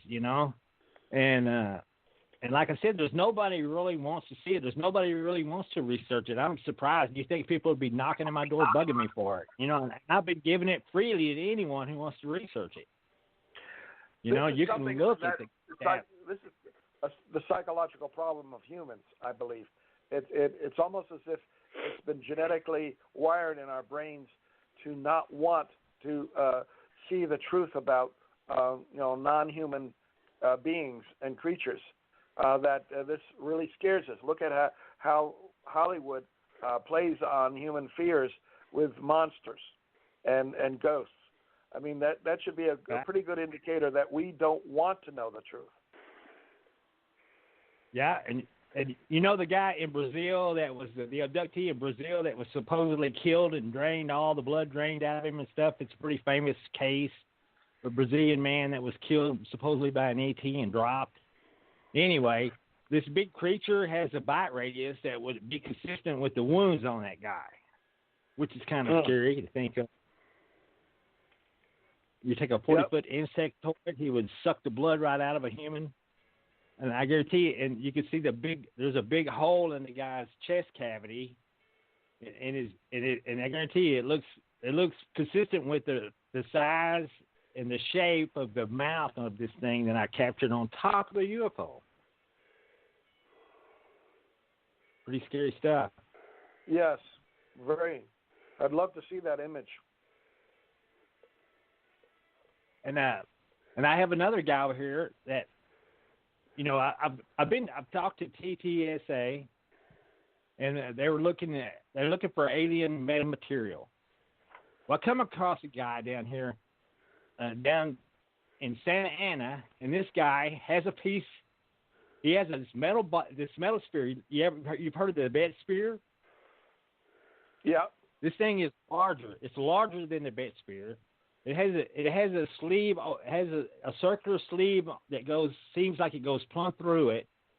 And at first I was kind of skeptical of it, and I went down there, and I did a bunch of testing on this thing, and we weighed it and we measured it, and I put this thing down on the floor, and my kid was sitting there playing with it. And then my kid walked away and left it. This thing rolled for 4 minutes on the floor. And I said, and then finally I was having a conversation with the guys, and I said, hey, one of you guys might want to grab a camera. I said, because that sphere has been rolling way too long. It's been rolling for 4 minutes. And we recorded it another 3 minutes. So this thing, they set it on the floor and it rolled for 7 minutes, and we recorded the last 3. And then I've got it. You can go to the Ronnie Dawson YouTube channel and you can see the sphere. You can see it rolling and stuff like that. I posted several videos on there of the sphere that we're looking at. And the story behind the sphere is that there was a ranch out near Taos, New Mexico, and this rancher, a UFO came over his house, scared them to death, and they boarded the doors up, afraid they were going to get taken. And nothing happened. They never got invaded or anything like that they know of. And anyway, the UFO left. The next morning, when they had the courage to go outside, there was 12 of these metal balls laying in their front lawn. And one of those balls was given to this guy. This is the area UFO guy, the guy that everybody talked to when they seen a UFO. He was called out, and this guy actually gave him one of the spheres, and he still has it today. And supposedly this sphere came off a UFO. I only knows what's in it, and it acts a whole lot like the Bet sphere. Right. And I have we a still question have for it. you, Ronnie. Have you Dr. ever, Bruce, I think. Yes. Oh, TJ. Dr. Bruce, I'm sorry. I'll go back on mute. I think Hugh Charleston showed up here from Virginia. There's an 804 number on here, but I turned him on, so. If you want to go ahead and ask that question. But is that you, Hugh? I just need to make sure. Yes, I would love to connect with Dr. Cornett related to the Hudson Valley. Okay. Well, Very you're good. on, but let him ask the question, and he'll get with you, Hugh. And Jan, I want Jan, but Hugh's been with us from the beginning, too. I'm going to go back on mute. Ronnie, have you ever been approached by what would be termed a man in black? I never have been personally approached by a man in black, but I had a guy contact me through the internet that claimed, and he seemed like a man in black. And this guy, he was talking like, man, he was telling me about, he knows where my craft came from, and he told me where it came from. He told me how many light years it was away. And I was taking notes, and I researched everything the guy said, and everything the guy said was true. And the guy said he was an alien hybrid working for the government out of a UFO that's like a secret space program. And he told me it's in a warehouse, and if you walked in the warehouse, you would never be able to see it. This guy told me this several years ago. And here just recently, I've heard again that they have the technology that some of these UFOs, if you walk into the warehouse, you wouldn't see it. It don't even materialize until you throw the switch. And this guy told me this several years ago. And then, okay, now get this. I was talking to this guy for several weeks, man. He was very smart. He was, way too smart. And he was even saying, he said I could come down and give you a ride. And I said, you could do that? And he goes, yeah. He goes, I can find you. He said, don't worry. I can come down and give you a ride. And I was sharing my conversation with some of my friends. And then the next time I talked to the guy, he was very angry. He said, I know you've been sharing our conversation. And he goes, I'm very upset that you've done this. He said, I thought we were buddies. And, he said, I can't have anybody else knowing the nature of our conversation. He said, He said, I had to delete everything you had, and he said, I've deleted off your friends' computers too. And I'm going, well, I'm really sorry about that. I didn't mean anything by it. He goes, I understand. He said, that's just part of being human. And anyway, so after I got to talk to him, I called my friends that I had sent the stuff to. I said, you still got that? And he did. He deleted it off my computer. I called all my friends. And I said, you still got that? And they looked on their computer, and they have not deleted it, and it's gone off all their computers. 4 different friends, 4 different computers. He deleted it off all of them. Yeah, and this was way before Snowden come out. Ronnie, they've demonstrated to me how they can access my computer without it even being on, and run it, and put things on my computer and take things off. They've demonstrated that. Yeah, So, he told me that I believe you. he said, I know all your passwords. He said, I can get in your computer faster than you can. Right. And he said, I can do they it don't from use space. passwords. Right. Yeah. He said, I can do it from outer space. He said, So the people on the craft, you know, he said, they're in That's a 1,000-year very treaty just scary. away. Yeah. Okay, TJ, who is calling in and wanting to talk about Hudson Valley? Hugh Carlson. Yeah, Hugh, introduce yourself to, you said you want to talk to Dr. Bruce, but Jan Aldrich is here. Tommy and I are here, but Tommy and I are being real quiet tonight, so Jan and Bruce can talk, and Ronnie. But go ahead, Hugh. Hugh, and go ahead.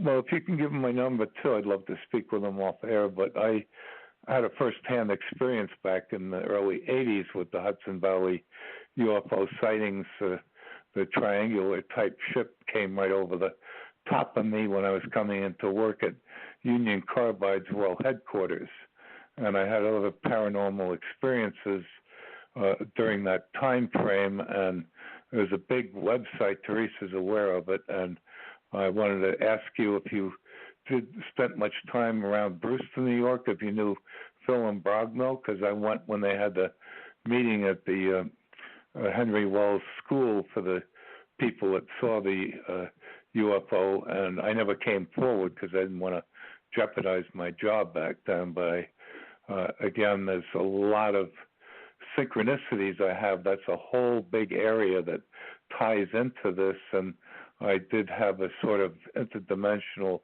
paranormal experience with what I believe was a gargoyle. Hugh, what is your phone number?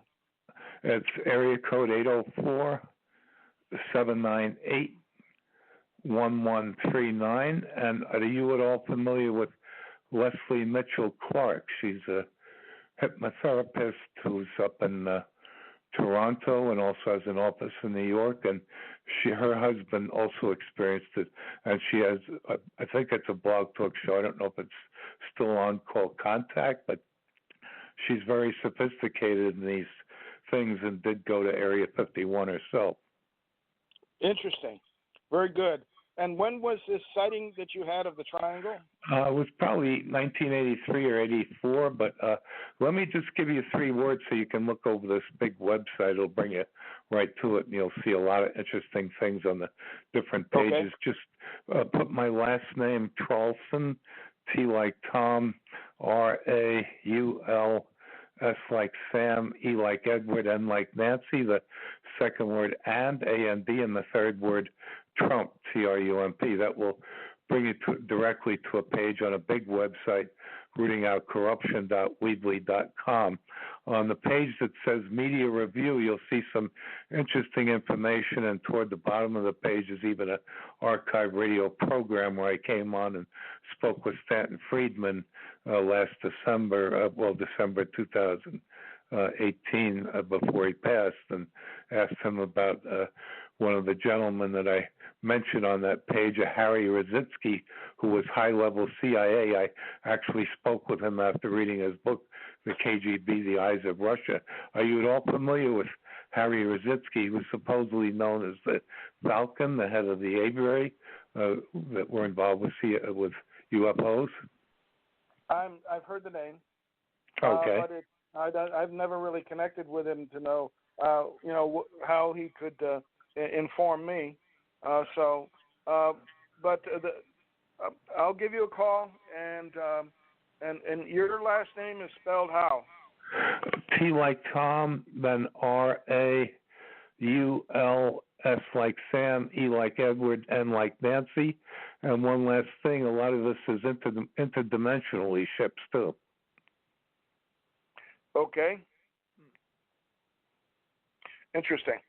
Okay, so this was sighting that you had was in what county of New York?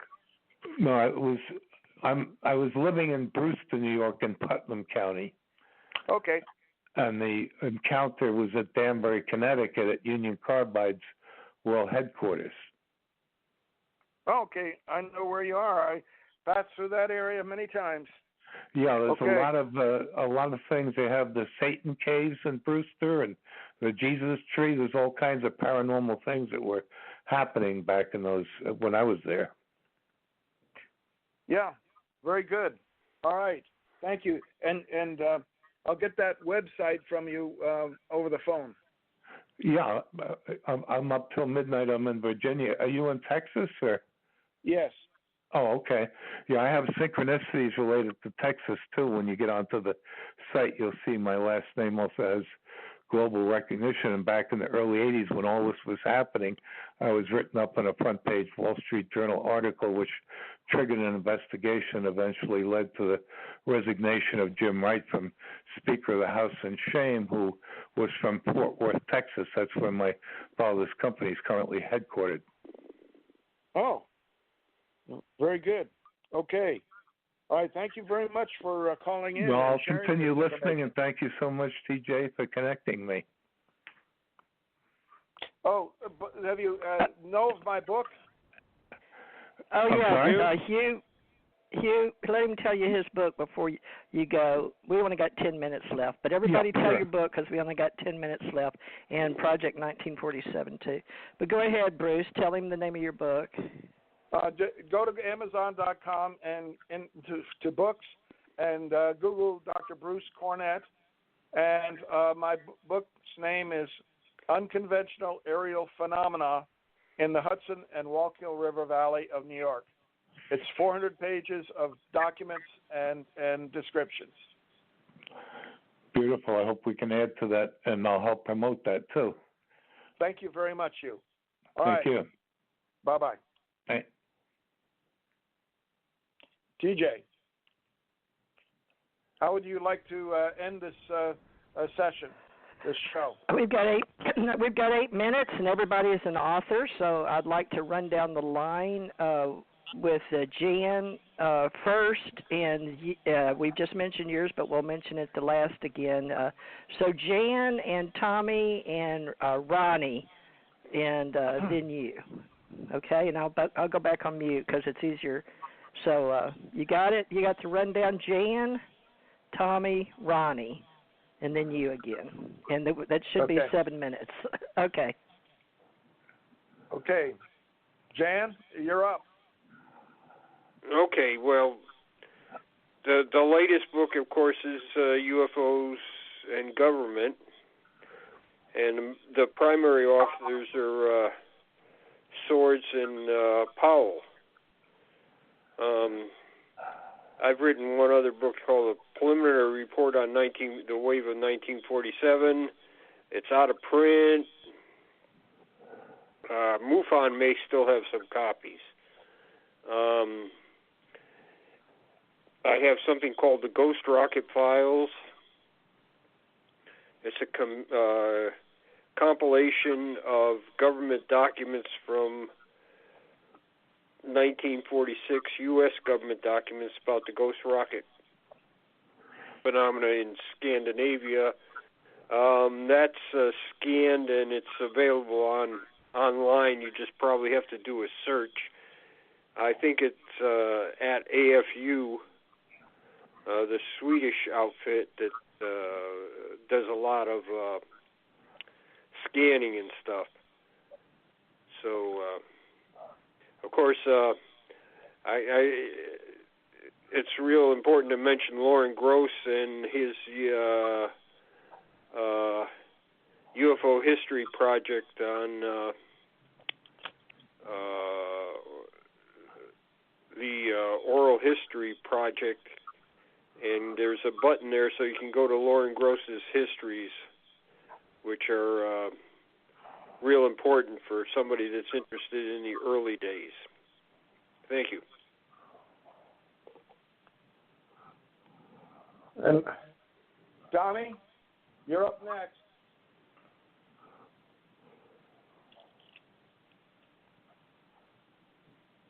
My first book is How to See God.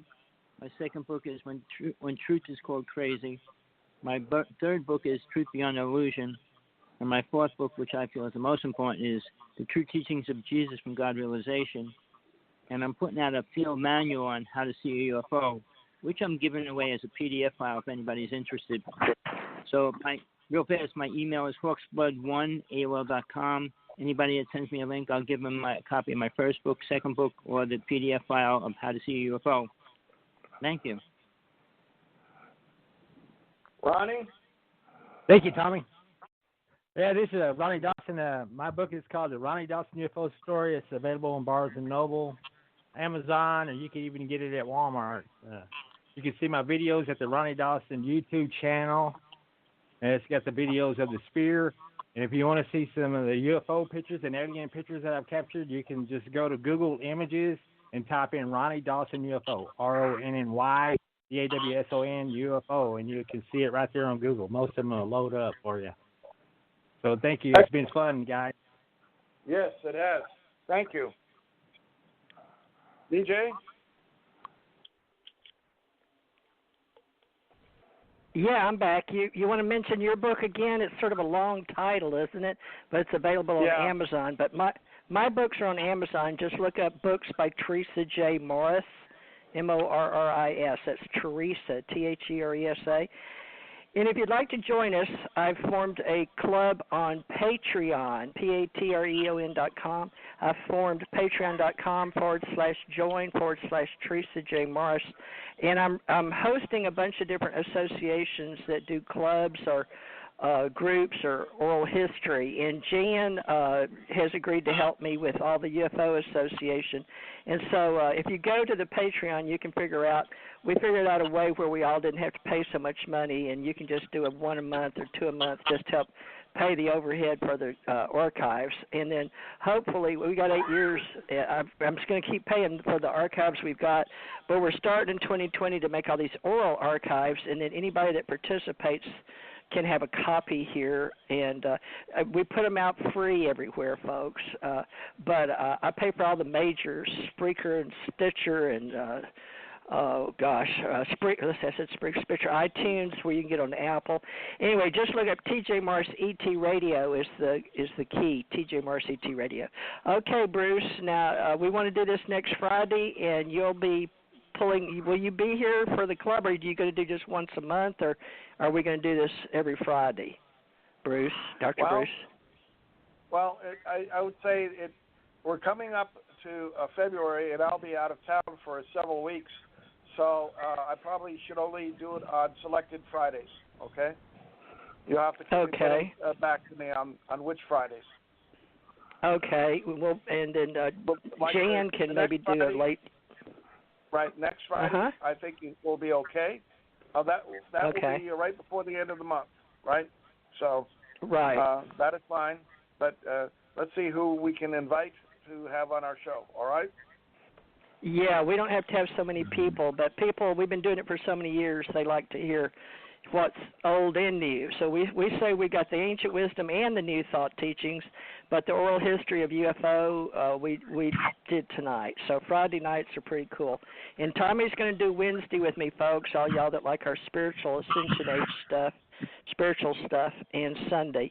And I do Tuesday with Jan Aldrich for UFO Association, Tuesday 3 to 5 my time. That's 4 to 6 Eastern his time. And he's got so many friends in around the world and that are so well famous and all have archives that we're trying to do an oral archive and keep books running, about 10 to 12 chapters or episodes per book.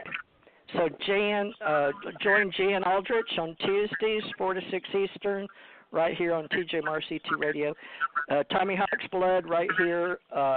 We haven't established a time, but I do usually 4 to 6 Eastern or 8 to 10 Eastern. So we do a day show and a night show. And then, Ronnie, you're invited next Friday if you'd like. And Jan, of course, I can call you if you want to do next Friday. And then, I don't know, I know we do Tuesdays. So, and Tommy's a permanent fixture with me, but we just have been so busy, and he's been doing YouTube. So catch Tommy and Jan, and anyway, email me if you don't know, or just look up teresajmorris.com.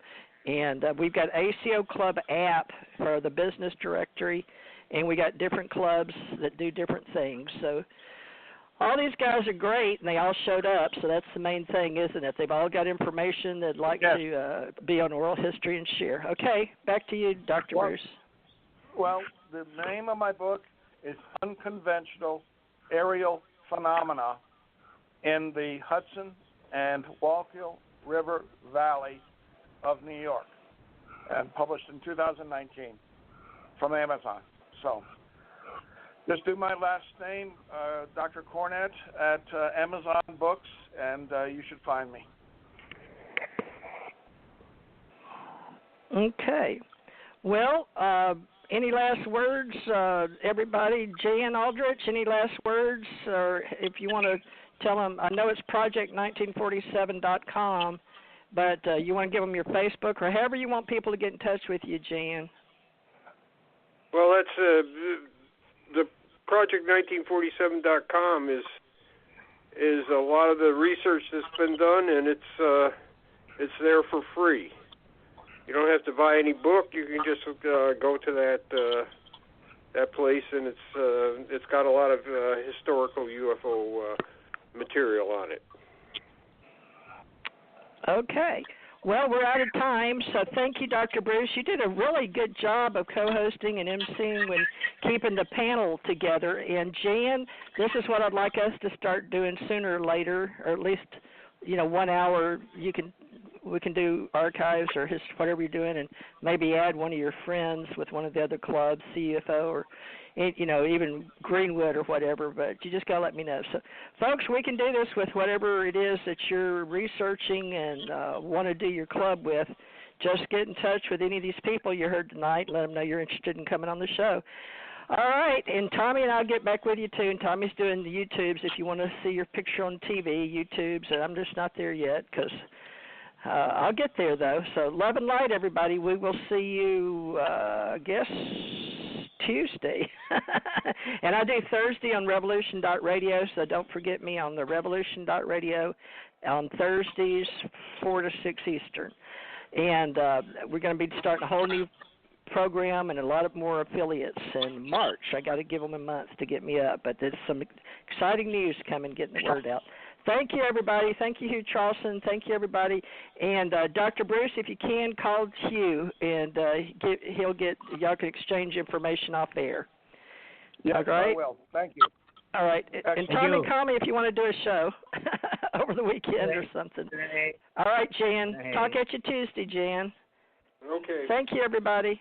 All right. And Ronnie, you know to call in, so call me.